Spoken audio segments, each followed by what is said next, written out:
Assalamualaikum warahmatullahi wabarakatuh. Kali ini saya akan membahas tugas struktur aljabar yang topiknya subgroup. Saya akan share screen.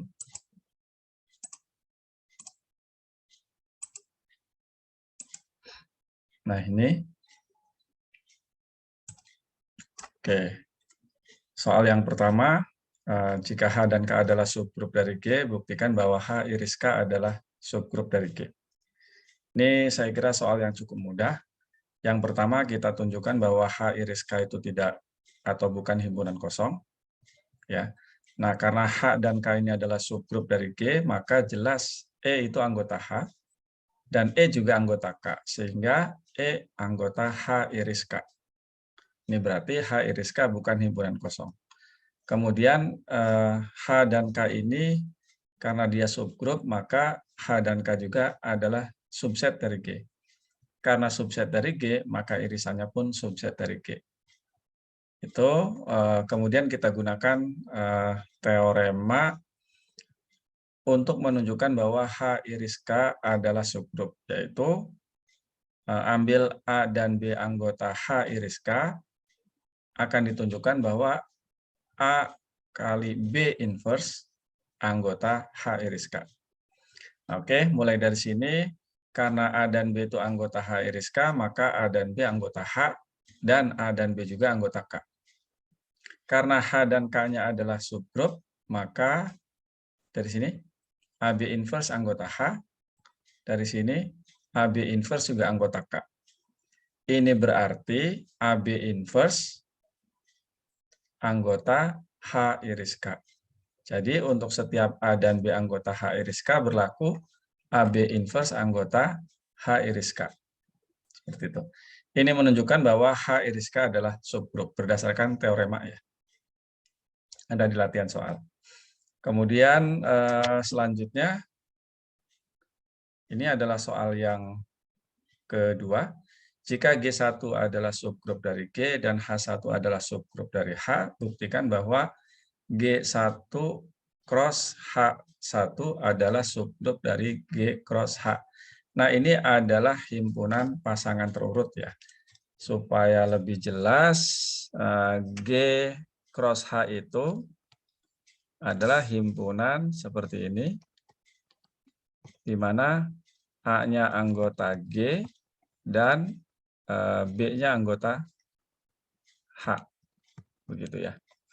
Jadi kalau misalnya kita mengoperasikan A, B dengan C, D, maka ini hasilnya adalah AC, BD. Nah, tentu saja ini adalah operasi di G.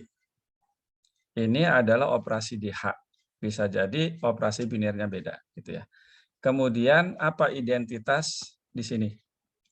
Identitasnya adalah ya identitas di G, identitas di H.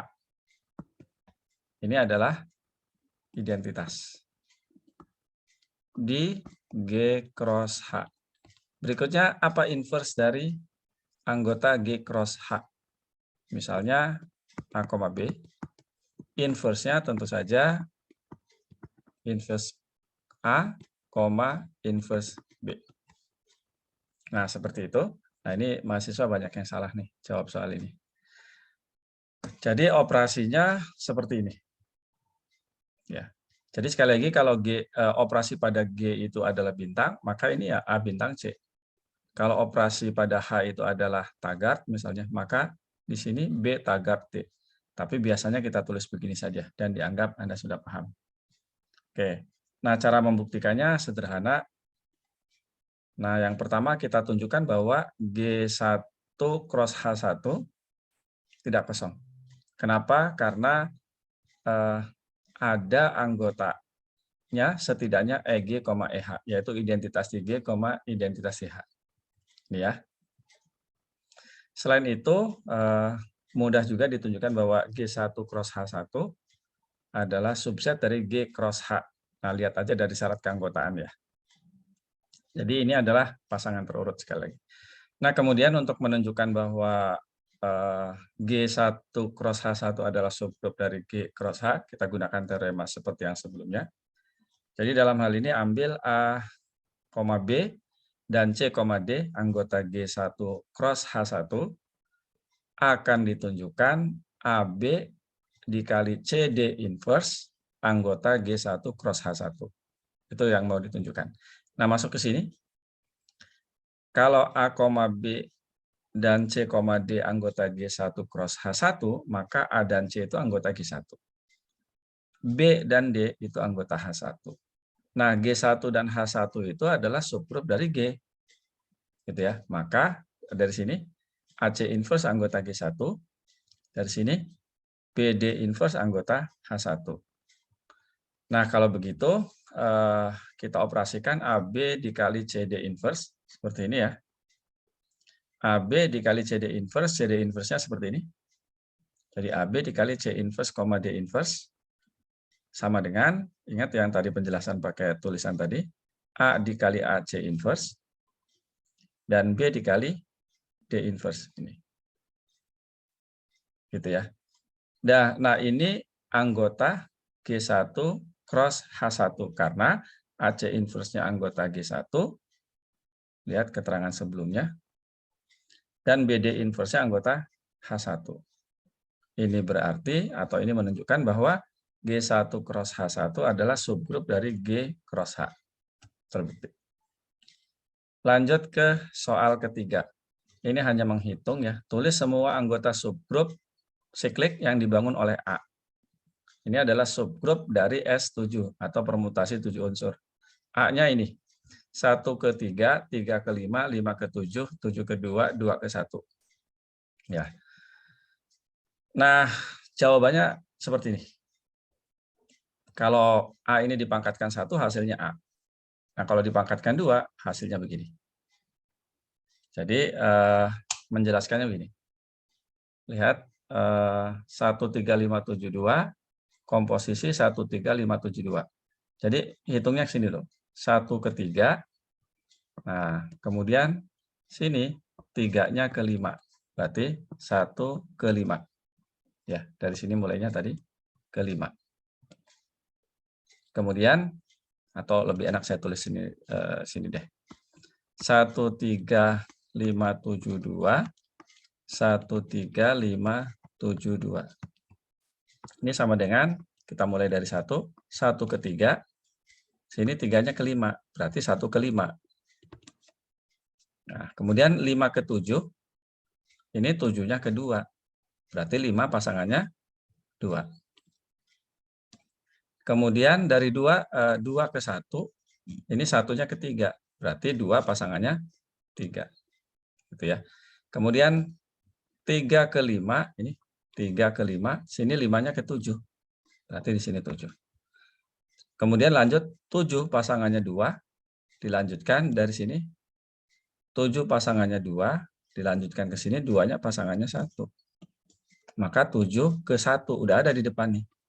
Maka tutup. Itu adalah A kuadrat. Kalau pangkat 3, A pangkat 3 itu kan A kuadrat kali A. A kuadratnya ini. Ya. 15237. 15237. A-nya adalah 13572. Caranya sama seperti tadi.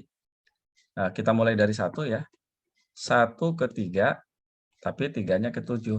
Maka muncullah di sini 7. Sini 7 ke 2, dari sana 2-nya ke 3. Berarti 7 pasangannya 3. Kemudian 3 ke 5, di sini 5-nya ke 2. Maka pasangan 3 adalah 2. Kemudian 2, ini 2 ke 1. Sini 1-nya ke 5. Maka pasangan 2 adalah 5. Kemudian terakhir 5 ke 7. 5 ini ya ke 7. Sini 7-nya ke 1. Berarti 5 ke 1. Udah ada di depan. Maka ditutup. Yang lainnya seperti itu. Kalau pangkat 4, ya berarti yang ini tadi dikuadratkan saja. Atau boleh ini hasil pangkat 3 kan, dikalikan dengan A lagi, atau dikomposisikan dengan A. Anda perhatikan di sini, orde dari A adalah 5. Maka A pangkat 5 itu sama dengan identitas. Nanti A pangkat 6 itu akan sama dengan A lagi. A pangkat 7 sama dengan A kuadrat. A pangkat 8 sama dengan A pangkat 3. Sehingga anggota dari subgrup ini yang dibangun oleh A adalah ini. Jadi ini identitas, ini A kuadrat, A pangkat 3, A pangkat 4, A pangkat 2, A pangkat 3, A pangkat 4. Oh, kebalik ini. Sorry. Identitas, A kuadrat, A pangkat 3, A pangkat 4, A pangkat 5 ke sini, ini A pangkat 6, dan seterusnya. Jadi ada 5. Mudah-mudahan bisa dipahami. Lanjut. Soal keempat, misalkan AT adalah grup permutasi dari himpunan T dan T1 adalah subset dari T, T1-nya tidak kosong. Nah, ini ada perbedaan menempatkan H di soal yang saya taruh di sepada ya. Definisikan himpunan H yaitu semua anggota AT yang pasangan T-nya adalah T kalau T-nya itu anggota T besar 1. Ya. Jadi F anggota AT sedemikian sehingga FT sama dengan T untuk setiap T anggota T1. Mungkin lebih enak kalau ini ganti X kali ya. Boleh kalau mau diganti X. Jadi X-nya anggota T1. Nah, yang pertama jika T itu himpunan ini, tapi jangan lupa T-nya itu bisa interval ya, bisa juga diskrit. Nah, ini contoh yang mudahnya diskrit ya. Jika T-nya seperti ini dan T1-nya adalah himpunan yang anggotanya 1 dan 3, jelas ya, T1 subset dari T. Tulis semua anggota H. Gitu ya, tulis semua anggota H. Saya akan tuliskan cara menulis permutasi yang 2 susun itu ya. 1, 2, 3, 4, 5. Gitu ya, 1, 2, 3, 4, 5. Nah, intinya adalah 1, dari sini. 1 harus dipasangkan dengan 1, 3 harus dipasangkan dengan 3. Jadi di sini dikunci nih. Harus. Yang lainnya bebas. Tentu saja boleh ini. Atau boleh disingkat jadi 1 saja. Yang lain, ini yang sudah dikunci 1, ini 3. Ini boleh 4. Ini boleh 5, ini boleh 2. Atau ini tuh bisa ditulis 2 ke 4, 4 ke 5, 5 ke 2. Jadi 2, 4, 5. Satu lagi ya. 1, 2, 3, 4, 5. Nah, ini sudah dikunci sekali lagi. Bisa jadi 2-nya ke 2, 4-nya ke 4, 5-nya ke 5. Oh, balik lagi ke identitas ya. 2 ke 2, 4 ke 5, 5 ke 4. Ini kan sama nih. Nah, ini berarti 4, 5. Seperti itu. Jadi kalau begitu sebetulnya kita membuat permutasi untuk 2, 4, 5. Gitu ya.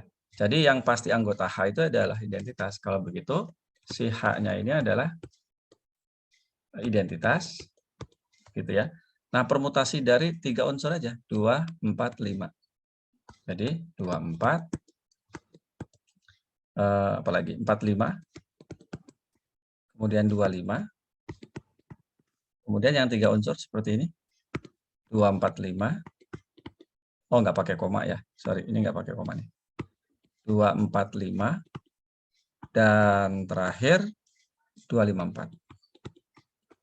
Gitu. Itu adalah anggota H. Ya, ini tidak lain permutasi 3 unsur. Nah, saya lanjutkan untuk yang kedua. Membuktikan bahwa H adalah subgrup dari AT. Yang pertama, dari sini jelas bahwa anggota H itu harus anggota AT dengan syarat ini. Kalau begitu ya hanya pasti himpunan bagian dari atau subset dari AT. Yang kedua, seperti tadi ditunjukkan, yang seperti ini salah satunya adalah identitas. Oleh karena itu, E ini anggota H. Dalam hal ini E-nya itu adalah ini tadi 1 ya. Atau identitas lah, secara umum kita tuliskan sebagai identitas saja. E sajalah, begitu. Nah, setelah diketahui bahwa E-nya H-nya tidak kosong dan H-nya itu adalah subset dari AT, baru kita gunakan teorema berikutnya. Ya, ini juga bagian dari teorema itu ya. Jadi, tentu kita ambil F dan G anggota H. Akan ditunjukkan FG inverse anggota H.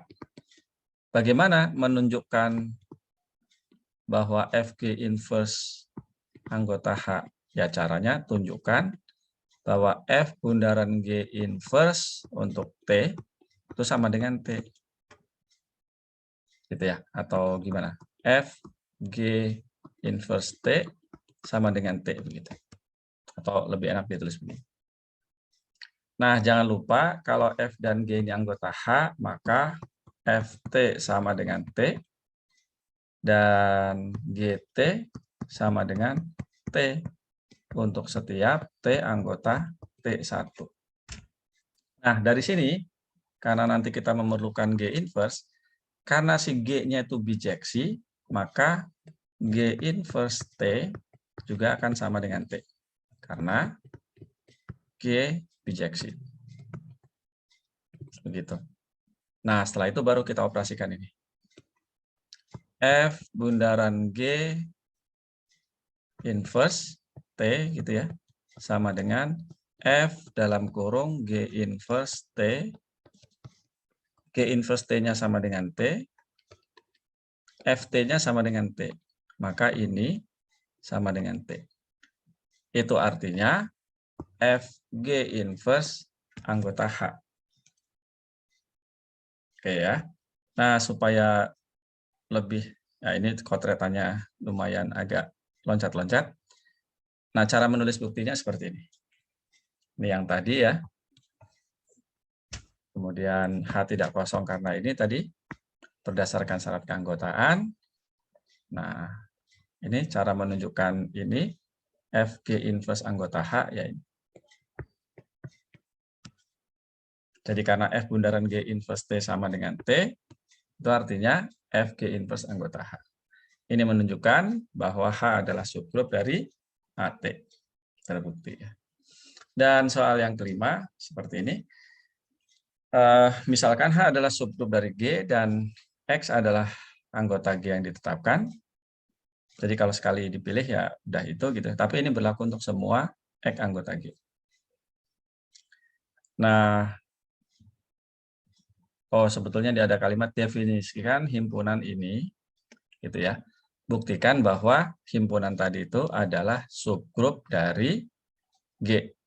Yang pertama, buktikan bahwa dia tidak kosong.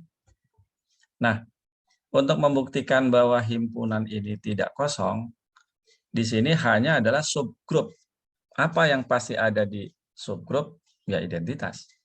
Jadi untuk menunjukkan X inverse HX itu tidak kosong, pilih aja A-nya itu sama dengan E. Atau pilih aja E anggota H. Maka X inverse EX gitu ya, anggota X inverse HX. Ini lihat format penulisannya gitu ya. Dan E-nya anggota H tadi. Dan ini sama dengan E. Berarti kalau gitu E anggota X inverse HX. Kalau begitu X inverse HX tidak atau bukan himpunan kosong. Yang kedua, dari syarat keanggotaan, coba perhatikan, X ini anggota G. Maka si X inverse juga anggota G. Kemudian A anggota H, tapi hanya subset dari G. Maka A anggota G. Hasil kali anggota G, pasti anggota G. Jadi ini anggota G. Anggota G juga maksudnya.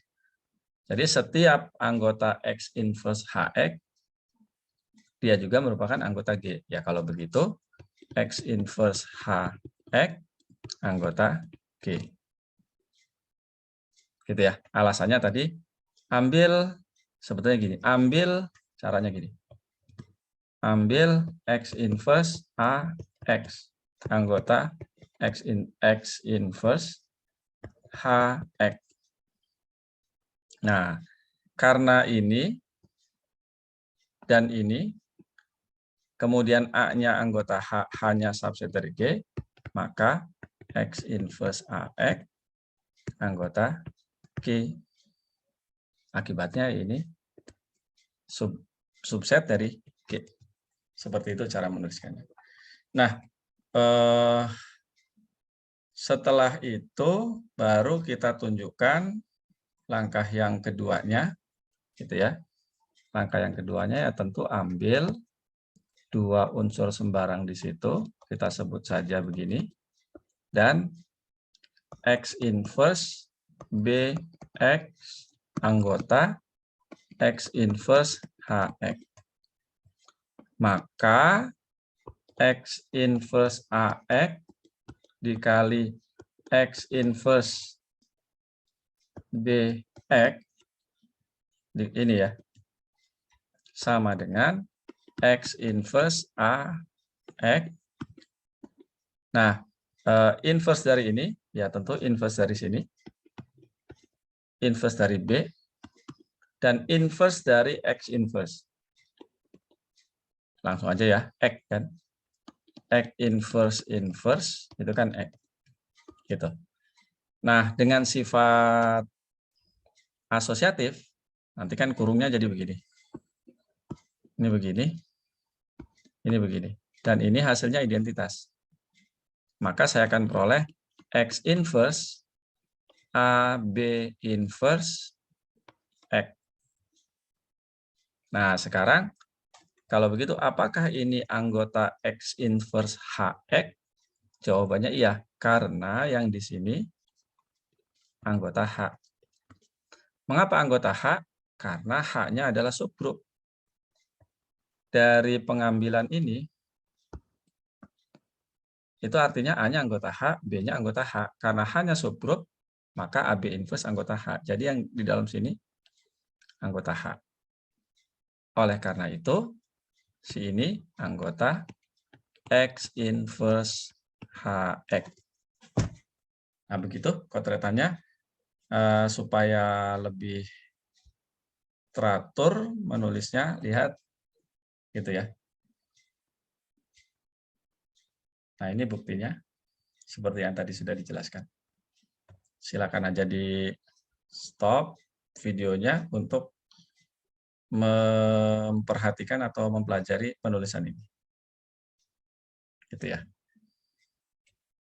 Ya, mudah-mudahan bisa dipahami dan silakan dipelajari kembali, ditulis, dicatat, supaya tidak perlu berulang-ulang nonton video.